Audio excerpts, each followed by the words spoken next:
Good evening देवी और सज्जनों। Them speaks के आज के इस कार्यक्रम में आप सभी का हार्दिक स्वागत है MATV Sky 711 पर। थेम स्पीक्स वो कार्यक्रम है जो हम सब की जिंदगी को छूने वाली उन सारी घटनाओं को, चीज़ों को, बातों को और आसपास घटने वाली सारी चीज़ों को एक सूत्र में पिरोने का काम करता है और उन सारी पॉजिटिव स्टोरीज को सामने लाने की कोशिश करता है। हम न सिर्फ वो घटनाएं जो थेम्स के किनारे घटित होती है, हम उन सारी घटनाओं को भी कवर करने की कोशिश करती है जो यहाँ पर रहने वाले बाशिंदों से कहीं ना कहीं किसी न किसी रूप में जुड़ी होती है। हम हज़ारों ऐसी घटनाएं हैं जो हमारी ज़िंदगी में आमूल चूल परिवर्तन लाती है। ऐसी घटनाएं भी हैं, इस ग्लोबलाइजेशन के ज़माने में दुनिया एक ग्लोबल विलेज की तरह है। एक जगह जो होने वाली घटनाएं हैं वो दूसरी जगह बहुत बड़ा प्रभाव डालती है। वैसी घटनाओं में से जो आज का जो टॉपिक है वो बहुत ही रिलेवेंट है और वो टॉपिक न सिर्फ एक नदी के किनारे से बल्कि पांच नदियों के उस देश से, उस जगह से, उस प्रदेश से है जिसे हम पंजाब के नाम से जानते हैं। और वही पंजाब जो भारत का पंजाब है।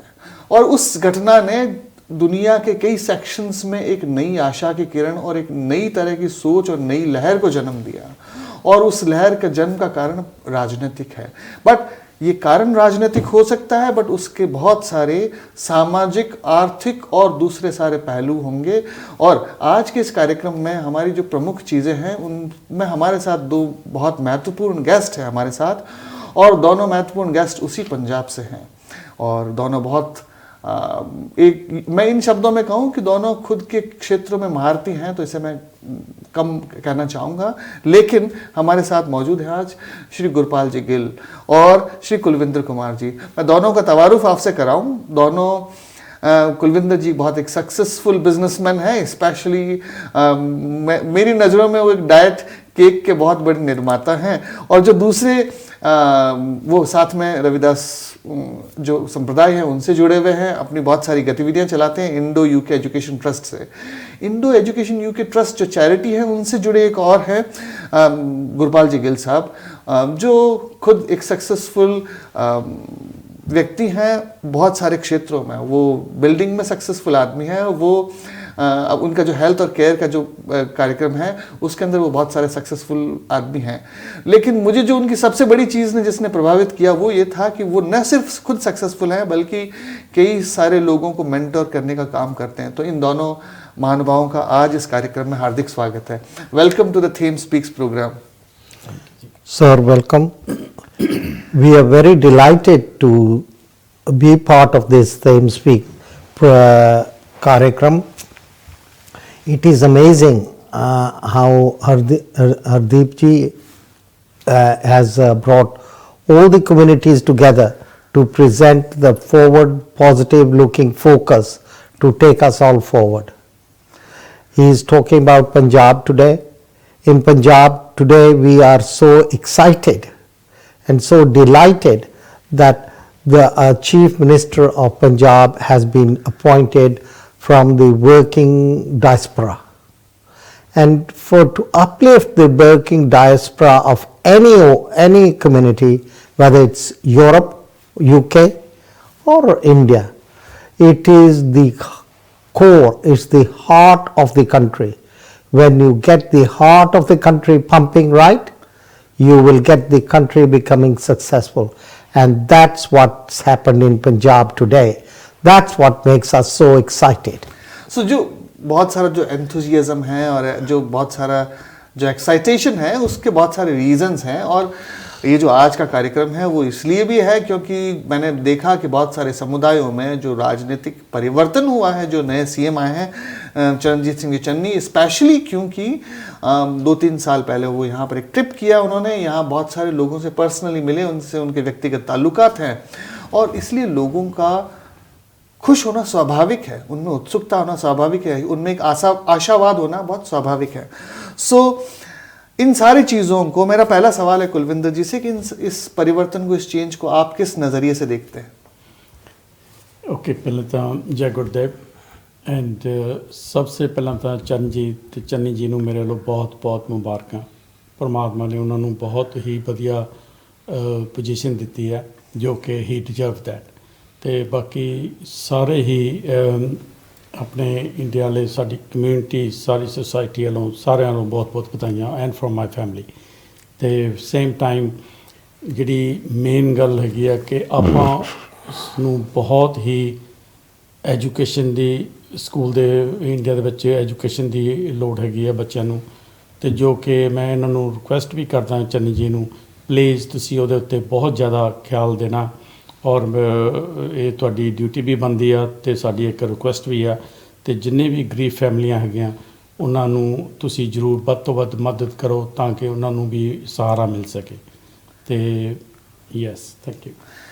ये जो अभी आपने कहा, होता कि हर राजनेता जब उनका एक रिस्पॉन्सिबिलिटी है, उनकी ड्यूटीज़ है, पर उन ड्यूटीज़ के अलावा भी कई बार क्या होता है कि समाज में एक नई आशा की किरण इसलिए नज़र आती है क्योंकि हर आदमी को ऐसा लगता है कि जो आदमी इस नई पोजीशन पर आया है वो अपनी ज़िंदगी में कई ऐसी चीज़ें देखकर आया, तो हो सकता है कि अपने एक्सपीरियंस के कारण पॉजिटिव और नेगेटिव, उसके कारण वो चाहेगा कि समाज में वो नेगेटिव चीज़ें ना रहें और नई पॉजिटिव चीज़ें आएँ। तो आपने शायद एक बड़ा अच्छा मुद्दा बताया कि एजुकेशन और स्पेशली जो गाँव में रहने वाली बच्चियाँ, उनके एजुकेशन के लिए उनको कुछ विशेष करना चाहिए, क्योंकि यदि बच्चियाँ एजुकेटेड होंगी तो वहाँ जो फैमिलीज़ हैं वो भी ऑटोमेटिकली उसका उन पर पॉजिटिव इम्पैक्ट पड़ेगा। आप जो गांव की या वहाँ के जो लोकल स्कूल्स की जो एजुकेशन है, आपको कैसा महसूस होता है कि वो किस लेवल पे है, और जो नई सरकार है, नई गवर्नमेंट है या जो नए सीएम है, उनको उस पर क्या एक्शन लेना चाहिए? सर इट्स बहुत हमारे देखने में, क्योंकि my educations been in Europe, in England, तो मेरे देखने में ये आया, अगर किसी बच्चे को अपॉर्चुनिटी दो तो वो ऑटोमेटिकली सक्सेसफुल हो जाता है। इंडो यूके एजुकेशन ट्रस्ट में फरीदाबाद में एक वाल्मीकि मंदिर में एक्सपेरिमेंट किया हमने। बस्ती में से डिफरेंट वर्ग के मुस्लिम, हिंदूज, डिफरेंट वर्ग से बच्चे लिए और उस मंदिर में उनकी क्लासेस ली। जो 3 महीने पहले इंग्लिश नहीं पढ़ सकते थे, कंप्यूटर नहीं चला सकते थे, हमने जब उनको अपॉर्चुनिटी दी वहाँ और टीचर इंग्लैंड से भेजा, तो within 6 months they were writing, reading and they were doing much better than the government school children even, है ना। ये अपॉर्चुनिटी गवर्नमेंट स्कूलों में क्रिएट होनी चाहिए। ये नहीं है कि इंडिया में फैसिलिटीज़ नहीं है, इंडिया में फैसिलिटीज़ है, पर हम ये चाहेंगे नई सरकार से और हमारे नए चीफ मिनिस्टर से the governance of the school को इम्प्रूव किया जाए, ताकि उस गवर्नेंस से जो हमारे वर्किंग क्लास वर्ग के बच्चे हैं, सब गरीबों के बच्चे हैं, किसी भी कम्युनिटी से हो, उनकी अपलिफ्टमेंट हो और हमारी भारत माता की सेवा हो। और जो वाकई रहा कि हमें ये चाहिए, वो अगर हमारे पास एजुकेशन आ गई, हम स्किल्स, छोटी मोटी स्किल्स है, बाकी का काम हमारे बच्चे हम खुद कर लेंगे। We don't need very much more then that, we need good education, good health care, and उसके बाद हम अपनी सेल्फ हेल्प करना जानते हैं। मैं इससे बहुत कुछ सहमत हूँ जो अभी आपने कहा। गरीबी खुद एक अभिशाप है और वो व्यक्ति को अपने अधिकारों से च्युत करती है, क्योंकि जो आदमी गरीब है बाकी लोग इसे सप्रेस करने की कोशिश करेंगे। न सिर्फ उसकी ज़िंदगी में, हो सकता है ये कि सिलसिला सदियों तक चले। सो गरीबी एक अभिशाप है और लोगों को उस गरीबी की, उस साइकिल से बाहर आने की बहुत ज़रूरी है। इन सारे विषयों में जो मेरी पहले आपसे चर्चा हुई, तो मैं सरप्राइज़ हुआ, स्पेशली जो पटियाला यूनिवर्सिटी का जो आप किस्सा बता रहे थे। आपको क्या लगता है कि गवर्नमेंट को उसके बारे में क्या करना चाहिए, और उस यूनिवर्सिटी में जो ये पर्टिकुलर जो अरेंजमेंट किया गया, उसके उत्थान के लिए क्या क्या किया जा सकता है? देखो, स्पेशली वाल्मीकि धर्म को सप्रेस किया जाता है, इसको डिफरेंट इश्यूज के साथ दिया गया, और जो कई ऐसे लोग हैं जो गरीब लोगों को दबाने के लिए और बहुत से गलत एग्जाम्पल्स देते हैं। उसके लिए 10 साल पहले पटियाला यूनिवर्सिटी में एक रिसर्च यूनिट शुरू हुआ। उस रिसर्च यूनिट को अब पिछले 10 साल से सरकार ने कोई फंडिंग नहीं, रेगुलर फंडिंग नहीं दी। ना फंडिंग मिलने की वजह से वो इस बेस पे आ गया है कि वो अब चल भी नहीं रहा। हम पंजाब सरकार से ये दरख्वास्त करेंगे कि दिस फंडिंग इज़ फंडामेंटल तो हमारे बच्चों के मान सम्मान और रिसर्च को आगे ले जाने के लिए चाहिए, और इस चीज़ पे वो खास ध्यान दें क्योंकि अगर हमारे पास हमारा बैकग्राउंड होगा, हमें हमारे विरसे के बारे पता होगा कि हम क्या हैं, क्या कैसे हम मालिक थे भारत के, थे नहीं, अब भी है क्योंकि we are the majority of Bharat. तो उसको आगे जाने के लिए हमें वो फंडिंग की बहुत ज़रूरत है, और उस यूनिट को ज़िंदा रखने के लिए बहुत ही ज़रूरी है कि एजुकेशन एंड सेल्फ कॉन्फिडेंस को पैदा किया जाए। Thank you. हाँ, ये बहुत अच्छा सवाल है, क्योंकि जिन चीज़ों के बारे में स्पेशली विरासत पर जब हम कई चीज़ें भूल जाते हैं, वो इतिहास के उन सारे पन्नों में जहाँ हम लोगों की उनकी खुद की पहचान छिपी है या फिर उस पहचान से संबंधित कई बातें छिपी है, उनको लाने के लिए न सिर्फ रिसर्च की ज़रूरत है, शायद बहुत सारे ऐसे पढ़े लिखे लोगों की और नौजवानों की ज़रूरत है। क्या इंडिया यूके एजुकेशन ट्रस्ट इसमें कुछ हेल्प कर सकता है, या फिर यहाँ की जो यूनिवर्सिटीज़ है उनसे उनका टाई अप करवा के या कुछ और काम करवा कर क्या कुछ ऐसा किया जा सकता है जिससे पटियाला की जो चेयर अनाउंस्ड है या जिस पे काम हो रहा है, दोनों के कोलैबोरेशन से कोई नई चीज़ सामने आए? बिल्कुल हो सकता है। There is Indo Africa Caribbean university in London, उनसे टाई अप किया जा सकता है। पर पंजाब सरकार ने उसकी फंडामेंटल हालत ऐसे की है, it's like a non existent chair now. There is not a proper chair appointed there, है ना। There is not a proper infrastructure there. I have recently visited it before the COVID issues. तो अगर उसको सुधारा जाए तो it can be collaborated by the universities here. There is no issues about that. खैर, मैं पुराने वाले सवाल पे आऊँगा कि जब हम बात कर रहे थे कि गरीबी खुद एक अभिशाप है। यदि गरीबी एक अभिशाप है और एक बड़ी प्रॉब्लम है, गरीबी न सिर्फ इंडिया में अभिशाप है, इवन यूके में भी एक अभिशाप है। आप दोनों सक्सेसफुल बिजनेसमैन हैं, आपने भी देखा होगा समाज के कई बच्चे होते हैं जिनके पास हौसला है लेकिन उनके पास सही रास्ता नहीं है। आपने खुद का अपना एक सक्सेसफुल बिजनेस सेट किया, तो आपको क्या लगता है कि आप उस न सिर्फ खुद के बिजनेस को बल्कि लोगों के काम को आप कैसे आगे बढ़ा सकते हैं? ਓਕੇ ਐਂਡ ਪੰਜਾਬ ਦੇ ਵਿੱਚ ਮੈਂ ਸਾਲ 'ਚ ਇੱਕ ਵਾਰੀ ਜਾਂਦਾ ਸੀਗਾ ਤੇ ਹੁਣ 2 ਸਾਲ ਹੋ ਗਏ ਨਹੀਂ ਗਿਆ ਹੈਗਾ। ਤੇ ਮੋਸਟਲੀ ਜਿੰਨੇ ਬੱਚੇ ਹੈਗੇ ਉੱਥੇ ਉਹ ਸਪੋਰਟਸ ਦੇ ਵਿੱਚ ਥੋੜ੍ਹੇ ਜਿਹੇ ਪਿੱਛੇ ਹੈਗੇ ਆ, ਤੇ ਉਹਨਾਂ ਨੂੰ ਸਪੋਰਟਸ ਦੇ ਵਿੱਚ ਅੱਗੇ ਆਉਣਾ ਚਾਹੀਦਾ ਤੇ ਉਹਨਾਂ ਨੂੰ ਥੋੜ੍ਹਾ ਕੌਨਫੀਡੈਂਸ ਬਿਲਡ ਅਪ ਕਰਨਾ ਚਾਹੀਦਾ। ਤੇ ਜਿਸ ਤਰ੍ਹਾਂ ਹੁਣ ਚੰਨੀ ਜੀ ਬਹੁਤ ਸਪੋਰਟਸਮੈਨ ਖੁਦ ਹੈਗੇ ਆ ਤੇ ਉਹ ਕਾਫੀ ਹੈਲਪ ਕਰ ਸਕਦੇ ਆ। ਐਂਡ ਸੇਮ ਟਾਈਮ ਸਾਡੇ ਪਵਨ ਕੁਮਾਰ ਟੀਨੂ ਜੀ ਆ, ਉਹ ਵੀ ਬਹੁਤ ਸਪੋਰਟਸ ਦੇ ਵਿੱਚ ਮਦਦ ਕਰਦੇ ਆ ਸਟੂਡੈਂਟ ਦੀ, ਬੱਚਿਆਂ ਦੀ ਬਹੁਤ ਪਿੰਡ ਵਿੱਚ ਜਾ ਕੇ। ਤਾਂ ਇਸ ਤਰ੍ਹਾਂ ਮੈਂ ਸਾਰਿਆਂ ਨੂੰ ਰਿਕੁਐਸਟ ਕਰੂੰਗਾ ਕਿ ਇਹ ਜ਼ਰੂਰ ਐਜੂਕੇਸ਼ਨ ਐਂਡ ਸਪੋਰਟਸ ਦੇ ਉੱਤੇ ਜ਼ਰੂਰ ਬੱਚਿਆਂ ਨੂੰ ਪੂਰਾ ਉਹਨਾਂ ਦੀ ਮਦਦ ਕਰਨ, ਵੱਧ ਤੋਂ ਵੱਧ ਜਿੰਨੀ ਕਰ ਸਕਦੇ ਆ। मैं इसमें ऐड करना चाहूँगा। देखो जी, Modi ji had announced a programme called Skill India. जिन बच्चों के पास बेसिक एजुकेशन है, जहाँ इस कंट्री में स्किल्स प्रोग्राम है ना, छोटी छोटी इंडस्ट्रीज को चलाने के लिए, अगर वहाँ भी इसको जो programs are there but they not run with confidence and proper governance, उन प्रोग्राम्स को अच्छी तरीके से चलाया जाए और बच्चों को प्रॉपर वहाँ आने का फेयर दिया जाए कि आप आ रहे हो, जो आ रहे, तो वो I think very very soon जो अनएम्प्लॉयमेंट का बिग वैक्यूम है वहाँ, वो वैक्यूम बहुत स्मॉल इंडस्ट्री के साथ कम हो जाएगा। इस तरह के सवाल आए हैं कि दुनिया में लोगों को समानता का अधिकार तब मिलता है जब उन्हें मौकों का, अवसरों का, अपॉर्चुनिटीज़ का इक्वल पार्टिसिपेशन हो या फिर वो उन्हें इक्वली एक्सेसिबल हो, जिससे एक लेवलिंग फील्ड क्रिएट हो सके लोगों के लिए। ये लेवलिंग फील्ड पंजाब में हो सकता है, ये लेवलिंग फील्ड इंडिया में हो सकता है, साउथ एशिया में हो सकता है या पूरी दुनिया में हो सकता है। अलग अलग देश के अलग अलग प्रधानमंत्रियों ने या मुख्यमंत्रियों ने इसको अलग अलग तरीकों से करने की कोशिश की।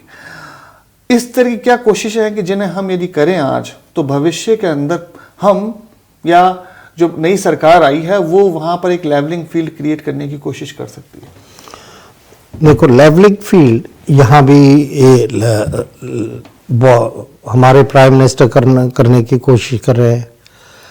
अब जो लेवलिंग फील्ड है, अगर हम सब कॉन्टिनेंट का शायद मैं एग्जांपल बीच में- लूं, हाँ, बीच में मैं बस बात काटना नहीं चाहूंगा, लेकिन जो हमारे प्राइम मिनिस्टर करने की कोशिश कर रहे हैं, शायद कई दर्शक ऐसे हैं जिन्हें जानने की उत्कंठा होगी कि हमारे prime minister mister Boris Johnson वो इस लेवलिंग फील्ड को क्रिएट करने के लिए क्या कर रहे हैं, शायद उन्हें जानने की उत्कंठा होगी आपसे। उन्होंने जो नॉर्थ में है, जो जहाँ जास्ती अनएम्प्लॉयमेंट है, उस एरियाज में वो इंडस्ट्री लगा रहे हैं। जैसे वुल्वरहैम्पटन में वो वाइट हॉल का सेक्शन बिल्ड कर रहे हैं, उस एरियाज में वो हॉस्पिटल और ट्रेनिंग सेंटर्स खोल रहे हैं, स्किल सेंटर्स वहाँ बना रहे हैं, सो दैट कि जस्ट जो नॉर्थ ऑफ इंग्लैंड है और दूसरे जो अनएम्प्लॉयमेंट एरिया है उनमें ये लेवलिंग अप एजेंडा आ जाए। ऐसे ही मुझे मेरे दिमाग में अभी बांग्लादेश का एग्जांपल आया। बांग्लादेश में इलेक्ट्रिसिटी नहीं थी, उन्होंने घर घर जाके लाइनें नहीं लगाई, सोलर पैनल्स लगाए, सिलाई मशीनें लगाई, और अब देखो अगर आप मार्क्स स्पेंसर्स में जाओ और किसी अच्छे स्टोर में जाओ तो आपको शर्ट बांग्लादेश से मिलती है। बांग्लादेश की जो इकोनॉमी है, one of the fastest growing economy South Asian come. अब ये हुआ इसलिए क्योंकि there was a levelling up agenda. उन्होंने गरीबों को छोटे छोटे प्रयासों से खड़ा करना शुरू किया और छोटे छोटे बिजनेसेस खड़े कर दिए, उससे अभी massive industry. And Bangladesh is a flying example. India should copy those examples for the villages and other people. India में स्किल सेंचुरी से है, नहीं है। हमारे भारत में वह बहुत सी स्किल्स हैं, उनको यूटिलाइज करने की ज़रूरत है। मैं इसमें बीच में एक सवाल पूछना चाहूँगा, क्योंकि फोकस हमारा पंजाब है और नई सरकार से आशाएं हैं। आपको क्या लगता है कि पंजाब की जो सरकार है उनकी ऐसी क्या प्रायोरिटीज़ होनी चाहिए कि इनको, यदि वो सर्टेन स्किल्स पे या सर्टेन बिजनेस पे फोकस करेंगे तो हो सकता है कि जो गांव में रहने वाला जो तबका है, जो गरीब तबका है, या जो जिन्होंने अब तक अपने उन सारे अधिकारों का कभी उपयोग नहीं किया, वो कैसे उससे फ़ायदा ले सकता है? देखो, Punjab is a granary of India, natural product है। जो ग्रेन से बाई प्रोडक्ट्स बनते हैं उनकी वो फैक्ट्रीज लगाएं गाँव में, उनसे जो डिफरेंट प्रोडक्ट्स निकलते हैं, बायोफ्यूल निकलता है, डिफरेंट प्रोडक्ट्स निकलते हैं, कितने प्रोडक्ट्स वो उन चीज़ों से निकलता है। यहाँ तक कि तेल भी निकलता है ना, फ्रॉम दोज थिंग्स। ये चन्नी जी को चाहिए कि ऐसे सिंपल प्रोजेक्ट्स देखे जिनको 10 साल भी ना लगे और 2 साल में, अगले आने वाले में 2 साल में ये छोटी इंडस्ट्री को मशरूम कर दे। बाकी पंजाबी हम सब बाहर रहते हैं, we look forward to Punjab developing, और हम फिर इस अगर ब्यूरोक्रेसी और ये जो एजेंडा है कि हमारा वहाँ मकान ले लिया, कब्जा हो गया तो 20 साल छूटेगा ही नहीं पंजाब से। इन छोटी छोटी चीज़ों पे अगर ध्यान दिया जाए तो Punjab can be the jewel of whole of Bharat. मैं एग्री करता हूँ। पंजाब की खैर खुद की और समस्याएं हैं और चैलेंजेस हैं जिनको दुनिया में बहुत बार जिनके ऊपर डिस्कशन हो चुका है, पर हमारा फोकस ये है कि ऐसी कौन सी पॉजिटिव चीज़ें हैं जिनको हम प्रेजेंट सरकार तक पहुंचा सकें, और जो हमारे जो इश्यूज हैं और हमें लगता है कि इन पे यदि ज़्यादा स्पीड अप से काम होगा तो एक बहुत अच्छा पॉजिटिव एटमॉस्फेयर क्रिएट होगा। आपके साथ भी उनका व्यक्तिगत राब्ता रहा है, उनके साथ आप मिले हैं, और ऐसी कौन सी क्वालिटीज है लगता है कि उन क्वालिटीज के कारण वो बेहतर सीएम साबित होंगे, या ऐसे कौन से एक्सपीरियंस रहे उनके जिनसे आपको लगता है कि ऐसा अनुभव करने वाला आदमी ज़्यादा पॉजिटिव काम करके जाता है? देखो, उनका अगर आप फर्स्ट इंटरव्यू सुनो तो वो अपने आप को वो आम आदमी बताते हैं, आम आदमी पीपल्स मैन बताते हैं। ये अच्छा है, क्योंकि यदि मैं पॉलिटिकली कहूंगा तो कहीं उसके आगे कोई दूसरा आदमी पार्टी ना जोड़ दे। अगर वो पीपल्स मैन बचा, और हमें बहुत ज़रूरत थी कि हमारे पंजाब में पीपल्स इंसान आए जो कि हम आम आदमी को, जैसे हमारे जैसे हम आम आदमी हैं, हमें आगे ले जा सके और हमें सक्सेस का एग्जाम्पल दे सके। हमें सिर्फ अगर वो एजुकेशन, बेसिक सिंपल स्किल्स दे तो हम बाकी का काम खुद कर सकते हैं। बिकॉज जितने भी आम आदमी हैं वहाँ के सूझवान लोग हैं, अच्छे लोग हैं और प्रोग्रेसिव लोग हैं। हम लोगों को जो लोग हैं, जो माफिया है, वो ड्रग्स की तरफ लेके जाता है। उससे वो चन्नी जी ने प्रॉमिस किया है कि वो हमें बचाएंगे। शायद जो भी आपने लास्ट में जो सेंटेंस कहा कि ड्रग्स की ओर, ये पंजाब की एक बहुत बड़ी समस्या रही है जिसे हम इनकार नहीं कर सकते। ऐसा नहीं कि सिर्फ पंजाब, राजस्थान, एमपी और आसपास के कई सारे स्टेट्स हैं जो इस प्रॉब्लम से, इस परेशानी से जूझ रहे हैं। उसका कारण ये है कि ये फिनेंशियल लॉस भी नहीं है, ये जो वहाँ के जो जवान हैं, जो यूथ हैं, जिनके अंदर कुछ कर गुजरने की तमन्ना होती है, उनकी जवानी को ख़त्म कर देता है। और ड्रग एक ऐसी प्रॉब्लम रही है जिसके बलबूते, जिसकी प्रॉब्लम को सॉल्व करने के वायदों पर कई सरकारें आई और कई सरकारें चली गई। पर मुझे कई बार ऐसा लगता है कि इसके अंदर इतना बड़ा पैसा है उन लोगों के लिए कि वो अपना लोभ संवरण नहीं कर पाते। इसलिए कुछ काम ऐसे हैं जो वहाँ की लोकल की सरकारों ने ये ऐसी कोशिश की है। हम इस विषय पर और चर्चा करेंगे, हमारे मेहमान हैं और आप तब तक जाइएगा नहीं, इस ब्रेक के बाद मिलते हैं हम MATV चैनल।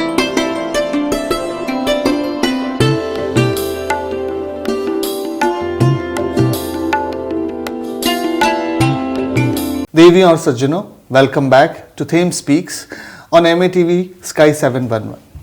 हम चर्चा कर रहे थे 5 नदियों के देश पंजाब के बारे में और वहाँ रिसेंटली जो राजनीतिक परिवर्तन हुए उन परिवर्तनों के बारे में। पंजाब वैसे भी राजनीतिक परिवर्तनों की एक बहुत बड़ी एपिसेंटर रहा है। उसका कारण था कि पंजाब वो जगह है जहाँ पर हिंदू कुश से जो लोग आते थे वो हमेशा अटैक वहीं करते थे। देश की जो भी पॉलिटिकल सिचुएशन है पिछले 1000 सालों में या 1500 सालों में, वो पंजाब में कहीं ना कहीं उसका एक बहुत महत्वपूर्ण रोल रहा है। या तो वो आतताई पंजाब से होकर गुजरे हैं या फिर वहाँ से वापस एक विरोध का स्वर उठा है।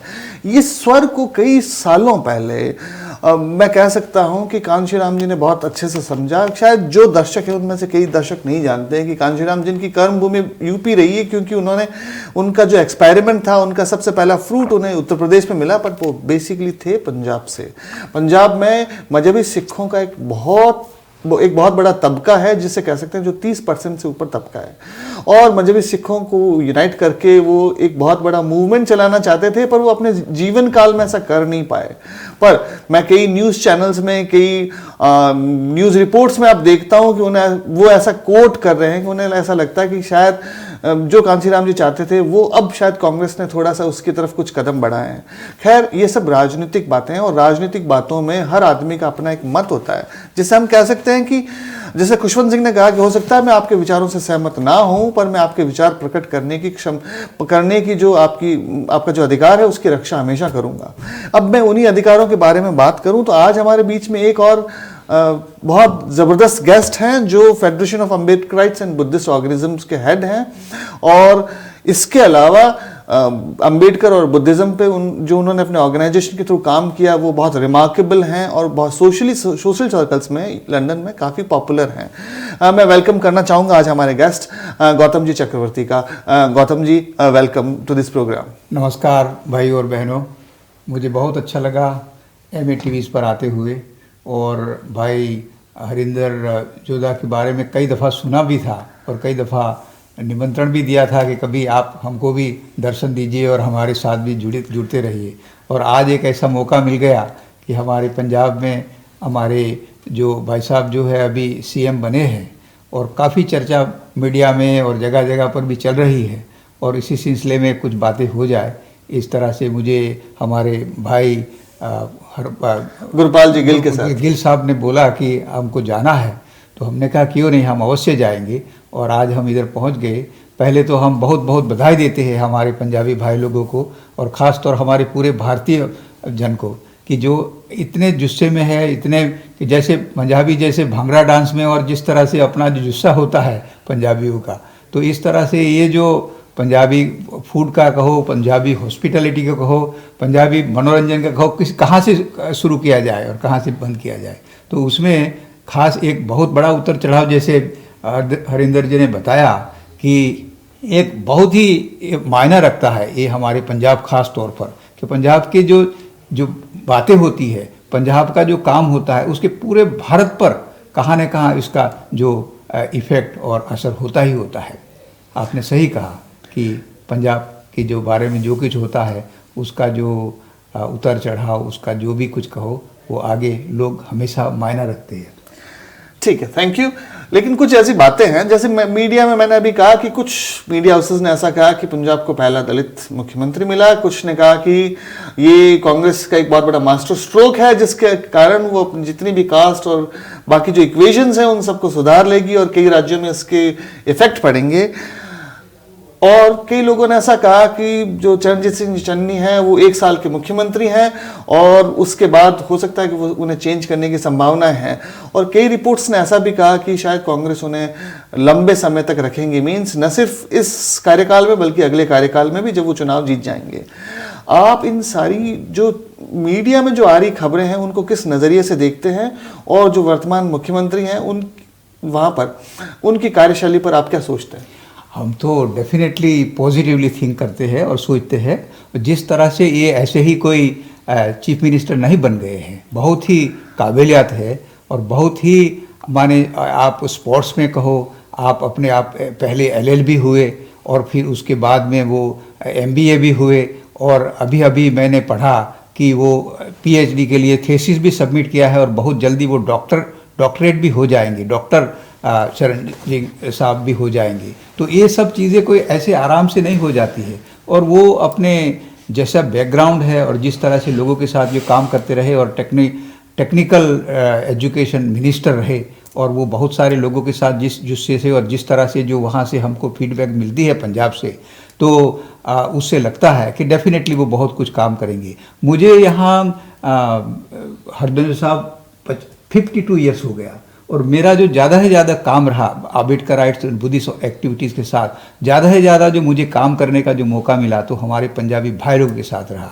तो इसीलिए हमारे पंजाब के जो चीफ मिनिस्टर जो है, और ख़ास तौर पर आपने जो कहा जो शब्द अभी आज मैंने जो वहाँ का अनुसूचित जाति का जो आयोग है, वहाँ की जो तेजिंदर सिंह कौर बहन है, उसने क्लियरली डिक्लेयर कर दिया कि किसी भी शख्स के लिए ये जो शब्द जो है दलित, ये इस्तेमाल नहीं करना चाहिए। और वो हमारे चीफ मिनिस्टर के बारे में कहना ये तो बात की बात रही, लेकिन किसी शख्स को भी दलित से एड्रेस करना वो गलत है। ऐसे ये बहन तेजिंदर जो कौर है हमारे वहाँ की अनुसूचित जाति के आयोग के, उसने ऐसे वहाँ से एक नोटिस दी है और बताया है और पेपर में भी इस तरह से बताया गया है। तो ये हमारे लिए बहुत ही ज़रूरी बात है। ये कानूनी शब्द है ही नहीं, कहाँ से ये दलित शब्द आया? और दलित शब्द और दलित बातें, दलित एजेंडा एक गलत एजेंडा है। हम लोग जो है बाबा साहब को भी कई लोगों ने इस तरह से भी उसका चित्र देते हैं, कहते हैं कि ये दलित थे जिसने संविधान बनाया। अरे भाई, कितने first Indian to return with the doctorate of science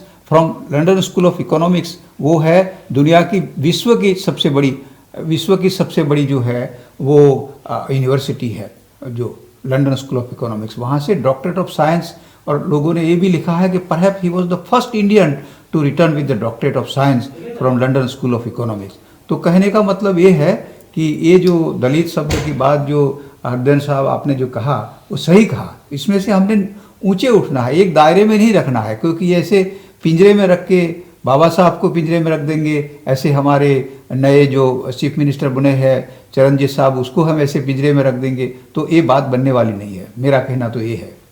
शायद आपने बहुत सही कहा है। क्या है कि समाज में लोगों की एक आदत है, वो है लोगों को एक खांचे में फिट रखना। जब भी कोई नई चीज़ होती है तो उसको एक नज़रिए से देखने की कोशिश करते हैं, उन्हें एक खांचे में फिट रखकर फिर उन्हें जज करने की कोशिश की जाती है। और वो लोग क्रांतिकारी होते हैं जो अपने आप को उन खांचों से तोड़ने की कोशिश करते हैं, अपने आप को उन खांचों से निकालने की कोशिश करते हैं। अब मेरे पास और बहुत सारे सवाल हैं, लेकिन उनमें से एक सवाल मेरे पास गुरपाल जी के लिए भी है कि जो एम्पावरमेंट की हम बात करते हैं, जो हम लोगों के एम्पावरमेंट के लिए बात करते हैं, वेस्ट में हमने देखा कि महिलाओं का एम्पावरमेंट हुआ है। वेस्ट में हमने ये भी देखा कि जो एक ज़माने में रेसिज्म था, न सिर्फ ब्लैक लोगों के लिए बल्कि रेसिज्म था ब्राउन्स के लिए और बाकी लोगों के लिए भी। उन सारी चीज़ों को ख़त्म करके सोसाइटी जिस तरह से आगे बढ़ी है, उस तरह से आपको लगता है कि जो नए सीएम हैं वो भी इस तरह की कुछ कोशिशें करेंगे कि समाज अलग अलग खांचों में तोड़ने वाले जो लोग हैं उन सारी चीज़ों को ख़त्म करके एक नई समांग सोसाइटी मीन्स जिसके अंदर सब लोग बराबर हैं, वैसी सोसाइटी का निर्माण करने की या वैसा कुछ बिल्ड करने की नई सरकार कोशिश करेगी? डेफिनेटली करेगी, क्योंकि हमारे गुरुओं ने भी बहुत पहले कास्ट डिस्क्रिमिनेशन को ख़त्म किया था। यहाँ इंग्लैंड में भी हमारा एक कास्ट डिस्क्रिमिनेशन एक्ट पास हुआ है ना, यहाँ भी कहते किया। पर एक सुप्रीमिस्ट टाइप लोग होते हैं, जैसे क्लू क्लैक्स क्लैन है यहाँ, है ना, जो अपने आप को सुपीरियर समझते हैं और दूसरे लोगों को नीचा समझते हैं। ऐसे अनपढ़ लोग हैं जो ह्यूमैनिटी में विश्वास नहीं रखते पर अपनी सुप्रीमेसी में बात रखते हैं, उनको तो आप चेंज नहीं कर सकते। पर चीफ मिनिस्टर के लिए सब कास्ट बराबर एक सी हैं, है ना। He is from a community which is a progressive community, है ना, और उस तरीके से वो काम करेंगे और जितने भी गरीब वर्ग हैं उनको वो उठाने की कोशिश करेंगे। ये हम उनसे उम्मीद रखते हैं। और खैर उम्मीद होनी चाहिए। उसका रीज़न ये है कि समाज में, सोसाइटी में जो भी अब तक सारी चीज़ें हुई हैं या आगे होने वाली हैं, उन सारी चीज़ों में हमें ये देखा जाना चाहिए कि क्या वो हमेशा निरंतर एक ही फॉर्मेट पे चली है। तो हम देखेंगे कि सारी चीज़ें एक फॉर्मेट में नहीं चली है। जो चीज़ें 20 साल पहले होती थी वो 10 साल पहले नहीं होती थी और अब वो शायद नई चीज़ें आ रही हैं। तो हमें अपने नज़रियों को, अपने चीज़ों को देखने का जो हमारा अंदाज़ है, उन्हें बदलने की ज़रूरत है। मेरे पास एक दो सवाल और हैं। उनमें से मेरे आपसे पहला सवाल है कि आप अंबेडकर और उनके सिद्धांतों से लंदन में और आसपास लोगों से इतने जुड़े हुए हैं, आपको क्या लगता है कि उन सारे सिद्धांतों को, उन सारी बातों को यहाँ का जो इतना बड़ा डायस्पोरा है उन तक कैसे स्प्रेड किया जा सकता है, जिससे आम जन लोगों में ये एक भावना उठे कि वो अपनी एक ओनरशिप ले और उन्हें लगता है कि हमारे देश के महान पुरुष हुए हैं, उनके साथ हमें हमारा कैसे कनेक्शन स्ट्रॉन्ग करना चाहिए, इसके बारे में? हरिंदर जी, उसके लिए तो मैं आप यही कह सकता हूँ कि जिस तरह से बाबा साहब आम्बेडकर का जो म्यूज़ियम बना है वो लंदन में, जो हमारी सरकार ने लिया है और महाराष्ट्र गवर्नमेंट ने ख़ास तौर पर, और वो जो लिया है वो उसके अंदर जाके वहाँ जो संदेशिस और मैसेजेस जब हम पढ़ेंगे, इंडियन डायस्पोरा का कहो, स्टूडेंट कहो, एकेडमिक कहो, उस पर से हमको पता चलेगा ही चलेगा कि लोगों को कितना इंटरेस्ट है। और लोग कभी लेट हो जाते हैं हम वहाँ के जो ऑर्गेनाइज़र खोलने में और ऐसे, तो आगे से जाके वो कितने लोग उथल पाथल हो जाते हैं। वो लोगों को बहुत सा इंटरेस्ट है और वो इंटरेस्ट तो जो जब भी बाबा साहब आम्बेडकर की जब जयंती होती है, बाबा साहब के इवेंट होते हैं वहाँ आम्बेडकर म्यूज़ियम पर, और इंडियन हाई कमीशन में भी आपने देखा है कि वहाँ जो आम्बेडकर हॉल है और तरह तरह की एक्टिविटीज़ वहाँ होती है, और LSC में भी बाबा साहब का स्टेचू है और भव्य स्टेचू आपने वहाँ आम्बेडकर हॉल में भी देखा है। और लोगों की जागृति और लोगों को जिस तरह से उत्साह और उमंग और जब आप देखते हैं तो लगता है कि लोगों के अंदर बाबा साहब के लिए जानकारी लेने के लिए एक प्यास है। और वो तपश्चर्या जो बाबा साहब की जो की थी यहाँ रह के, और जो बाबा साहब ने जो पढ़ाई की थी, वो कोई उसके व्यर्थ नहीं गई है, वो हमेशा ही सक्सेसफुल रही है और लोगों ने उसकी मायना रखा ही रखा है। ये बहुत रिलेवेंट बात है, क्योंकि जो नए लोग हैं उनमें से कई ऐसे लोग हैं जिन्होंने उन जगहों को शायद देखा नहीं है या उनके बारे में देखने की उन्हें शायद मौका नहीं मिला। पर मैं ऐसा मानता हूं व्यक्तिगत रूप से कि जो भी महान लोग हुए हमारे देश के, जिन्होंने देश की दशा और दिशा दोनों को बदला है, उनके बारे में शायद आम जनमानस में एक चेतना जागृत होनी चाहिए।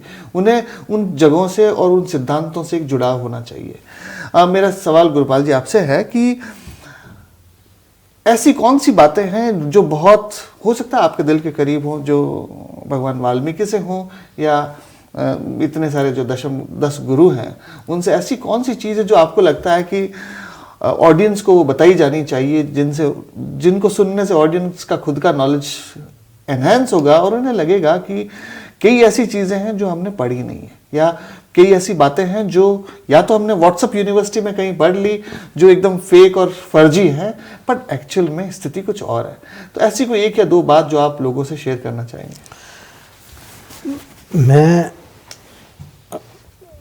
देखो, गुरबानी की तो बहुत सी चर्चा होती रहती है and it's quite publicised everywhere, पर जो वर्किंग क्लास वाल्मीकि कम्युनिटी है उसका जो कल्चर है, जो हेरिटेज है, वो हमेशा सदियों से दबाया गया है, सप्रेस किया गया है। यहाँ तक सप्रेस किया गया कि I remember my own father was denied education in Punjab. ये कौन से साल की बात? ये इन 1930s and before. आप सोचिए 1930s में ऐसा हुआ, मीन्स आज 90 साल पहले। Yeah. लेकिन 90 साल में भारत ने कितनी बड़ी जर्नी की है कि उन सारे चैलेंजेस को, उन सारी बाधाओं को तोड़ते हुए भी हम एक नए समाज के निर्माण की ओर चल रहे हैं। आए ये सब बाबा अम्बेडकर जी की देन है हमें, जिन्होंने हमें उठाया और इक्वालिटी की बात की है। India has got one of the greatest universal democratic constitution which has uplifted us all. मैं अभी जब आपने कहा था कि ये उन्होंने इस डेमोक्रेटिक राइट को बढ़ावा दिया, तो सडनली अचानक मेरे मन में एक बात थी जो कहीं क्लिक हो गई। मैं जब भगवान बुद्ध के बारे में जब सोचता हूँ तो मुझे ऐसा लगता है कि वो पहले ऐसे व्यक्ति थे जिन्होंने धर्म का डेमोक्रेटाइजेशन किया, जिन्होंने धर्म को एक स्थान से छोड़कर उन्होंने कहा कि ये धर्म एक ऐसी चीज है जो हर आदमी धारण कर सकता है। Absolutely. और हर आदमी अपना खुद का एक रास्ता ढूंढ सकता है। तो आज दुनिया में जो भी स्पिरिचुअलिटी के मार्ग पर चलना चाहते हैं, ये कहीं ना कहीं आप देखेंगे तो आप पाएंगे कि वो हमेशा भगवान बुद्ध का जो बताया हुआ मार्ग है कि आपको, हर आदमी को अपना खुद का रास्ता खोजना पड़ेगा। Absolutely. और हरमन हेस जिन्हें नोबेल प्राइज मिला, जिन्होंने सिद्धार्थ नाम की किताब लिखी, उन्होंने बहुत खूबसूरत शब्दों में कहा कि एक ऐसी यात्रा है, ऐसा अनुभव है जिसके बारे में आप महसूस कर सकते हैं, जिसकी खुशी महसूस कर सकते हैं, और लेकिन उस खुशी का या उस एहसास का वर्णन किसी को नहीं कर सकते। आप किसी को बता नहीं सकते कि ये जो स्पिरिचुअलिटी का जो रास्ता है जिस पे आप चल रहे हैं उसकी खुशबू कैसी है, किसी को आप बता नहीं सकते। इवन आप अपने पार्टनर से शेयर नहीं कर सकते कि ये आपने कैसे प्राप्त किया और आपको कैसा महसूस हो रहा है। तो असली मायने में यदि मैं देखता हूँ पिछले 2-2,500 साल पहले जब भगवान बुद्ध साक्षात हुए होंगे, तब उन्होंने धर्म का जो डेमोक्रेटाइजेशन किया, वो सब बहुत एक अमेजिंग काम उन्होंने उस जमाने में किया। और आप बुद्धिस्ट ऑर्गेनाइजेशन से भी जुड़े हैं, यहाँ पर भी आपने देखा होगा कि लोगों में बड़ी उत्कंठा है उस ईस्ट से जो आने वाला जो ज्ञान है, स्पेशली बुद्धिज्म के बारे में। ऐसा क्या एक्सपीरियंस रहा कि लोगों में बहुत सारे उत्साह थे, लोग उसके बारे में आपसे जानना चाहते थे, और या फिर आपने कोई ऐसा कार्यक्रम आयोजित किया जिससे लोगों का ज्ञानवर्धन हो? उसमें हरिंदर जी ऐसा है कि जो लोगों ने ख़ास तौर पर जो बुद्धिज़्म पर जो मैसेंजर ऑफ पीस जो है तथागत गौतम बुद्ध, तो उसके बारे में किस तरह से लोगों की प्यास और कितनी जिज्ञासा बढ़ती गई, और ख़ास तौर पर जो मेडिटेशन के जो तरह तरह के कोर्सेज कहो, तरह तरह की मूवमेंट कहो, लोगों को बहुत ही इंटरेस्ट रहा। उसकी वजह एक ये ही कि ये जो बुद्धिज़्म जो है ये एक पीसफुल रिवोल्यूशन है, रिवोल्यूशन ऑफ योर माइंड, कि आपका माइंड को आपने कौन सी स्टेज पर ले जाके आपको कहाँ जाना है, और वो उस पर ज़्यादातर जोर दिया है और ध्यान दिया है। और जो खास करके जो प्रैक्टिसिंग बुद्धिस्ट है, जो वो कोई भी कंट्रोवर्शियल चीज़ों में और बातों में और ऐसे नहीं जाते, वो अपना अपना काम करते जाते हैं और वो कंट्रोवर्शियल चीज़ों में नहीं पड़ते हैं। और इसीलिए ही आज देखो दुनिया देशावर के अंदर मेडिटेशन का कहो, लोगों को ध्यान का कहो, और तथागत का जो पीसफुल रिवोल्यूशन का मार्ग जो है, वो धम्मा जो है, वो सीधा न सीधा आगे ही जा रहा है, और उसमें कोई सवाल नहीं है। पीस का जो मार्ग है, और वो पीस तो आज दुनिया के अंदर सबसे बड़ी चीज़ है कि ये बहुत ही ज़रूरी है हमारे लिए, और वो मार्ग हमारे लिए सबसे अच्छा जो है तथागत ने वो दिया है, वो सही रास्ता है। गुरुपाल जी, आप भी वाल्मीकि मंदिर से जुड़े हैं? बिल्कुल। और रविदास गुरुद्वारे से जुड़े हैं आप? जुड़े हैं। ऐसी रविदास जी की कोई शिक्षा या ऐसी कोई बात जो हम अभी इस चर्चा में जिसे हमने टच नहीं किया हो, और शायद हो सकता है कि दर्शकों में कईयों को ऐसी उम्मीद है कि आप उनसे शेयर करें?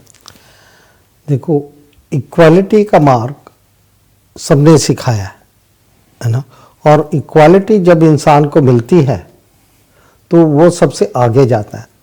जब सुप्रीमेसी अपने लोग एक दूसरे पे करते हैं तो फिर उसे दबाया जाता है। यदि आपसे कहा जाए, आपसे पूछा जाए कि जो पंजाब के नए सीएम हैं उनसे आपकी 3 क्या ऐसी एक्सपेक्टेशंस हैं? मैं दोनों से पूछूंगा, 3 ऐसी क्या चीज़ें हैं कि उनको टॉप प्रायोरिटी में ये 3 काम कम से कम करने चाहिए? मेरे लिए तो सबसे इम्पोर्टेंट चीज़ है जो मैंने अपनी ज़िंदगी में सीखी है, एजुकेशन। एजुकेशन से आपका सेल्फ कॉन्फिडेंस आ जाता है, आपको दूसरे से बात करने की बातचीत आ जाती है, आपको अपनी राइट्स का पता चला जाता है। इसीलिए जो पुराने ईगोइस्टिक सुप्रीमिस्ट लोग थे, हमें एजुकेशन से डिनाई करके रखते थे। उनका एक सप्रेशन का तरीका था एजुकेशन। सेकेंडली हेल्थ केयर, जो आपको जब बीमार हो जाओ तो वो आपको अच्छी हेल्थ केयर ज़रूर मिलनी चाहिए। थर्डली, अगर आप पढ़ लिख गए हो तो पढ़ाई लिखाई तभी काम की है, अगर आपने कंप्यूटर साइंस की भी डिग्री कर ली है, अगर उसे यूज़ नहीं किया तो किसी काम की नहीं है। तो इसीलिए skill to use that education in a skilled way is very important. अगर आपको वो स्किल का छोटा सा बेसिस आ जाए तो वो आप छोटे छोटे बिजनेस खोल सकते हो। फॉर सिली एग्जाम्पल, अगर आपने वो साइंस में डिग्री की है तो अगर आप बेसिक वेल्डिंग की 3 तरह के सीख जाओ तो आप कितने तरह के वेल्डिंग कर सकते हो। वेल्डिंग से गेट्स बना सकते हो, बीम्स बना सकते हो, है ना, बीम्स बना के उनके एक्सरेज कर सकते हो, स्टील वेल्डिंग कर सकते हो, एल्युमिनियम वेल्डिंग कर सकते हो, है ना। सो all those things can be taught. Say another simple one would be basic house wiring, two-way wiring, one-way wiring. ऐसी छोटी छोटी चीज़ें सीख जाओ तो आप कितनी ही तरक्की कर सकते हो। मेरा यही सवाल आपसे है, क्विक 3 ऐसी क्या चीज़ें आप एक्सपेक्ट करते हैं? हम खास तौर पर अभी हमारे जो मुल्क है और मुल्क में हम लोग किस तरह से तरक्की कर सकते हैं, बड़े भैया ने, गुरपाल गिल जी ने जो बताया एजुकेशन, और वो टच मैं नहीं करूँगा, भैया ने सही तरह से कर दिया। उसके बाद में एंटरप्रेन्योरशिप और फाइनेंशियली जो हमारे लोग जो है उसको रास्ता दिखना चाहिए कि किस तरह से वो फाइनेंशियली एडवांस हो और किस तरह से तरक्की करे, क्योंकि फाइनेंशियल के बिना, तरक्की के बिना, एंटरप्रेन्योरशिप के बिना वो आगे नहीं जा सकते। तो उसके बारे में भी सोचना है, क्योंकि वो जहाँ तक वो सेल्फ रिस्पेक्ट एंड डिग्निटी अंदर नहीं आती कि मुझे ये भी करना है, उसमें से ये पार हो के मुझे उसमें और आगे जाना है। ऐसे मैं सेट एग्जाम्पल ही देता हूँ गुरपाल जी का ही, कि जो कितनी मदद की हमारे गुरु रविदास जो भवन है उसको बनाने में, पहले कितनी हेल्प की, गाइडेंस की, और साथ में कंधे से कंधे मिला के खड़े रहे।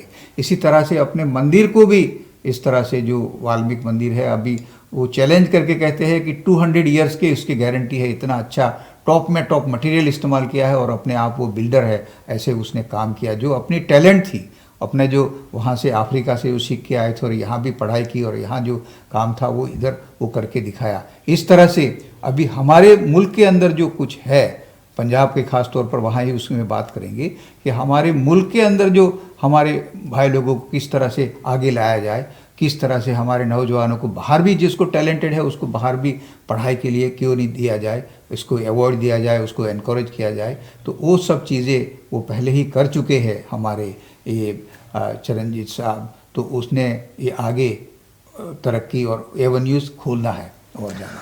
Thank you.